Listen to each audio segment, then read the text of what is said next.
ஒரு சிறிய பிளாஸ்டிக் கப்பில் ஒரு சிறிய செடி உயிர் வாழ முயன்றது. மண் கொஞ்சம் உலர்ந்திருந்தது. இடம் மிகவும் சிறியது.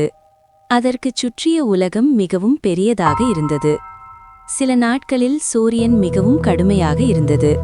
சில நாட்களில் யாரும் அதை கவனிக்கவே இல்லை. ஆனால் ஒவ்வொரு காலையிலும் அது தனது சிறிய இலைகளை ஒளியை நோக்கி உயர்த்தியது. வாழ்க்கை எளிதாக இருந்ததால் அல்ல, அது கைவிட விரும்பாததால். பலர் தினமும் அதை பார்த்து சென்றார்கள்.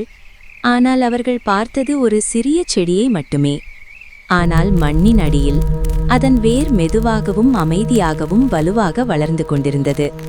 அந்த சிறிய செடிக்கு ஒரு சிறிய நம்பிக்கை இருந்தது. ஒரு நாள் யாராவது என்னை கவனிப்பார்கள், எனக்கு தண்ணீர் ஊற்றுவார்கள், நான் வளர ஒரு நல்ல இடம் கொடுப்பார்கள். சில நேரங்களில் அந்த சிறிய செடியைப் போல நாமும் தான். இன்னும் முயற்சி செய்கிறோம், இன்னும் நம்புகிறோம், இன்னும் வளர்கிறோம். ஏனெனில் மிக சிறிய உயிரிலும் கூட மிக பெரிய கனவு இருக்க முடியும்.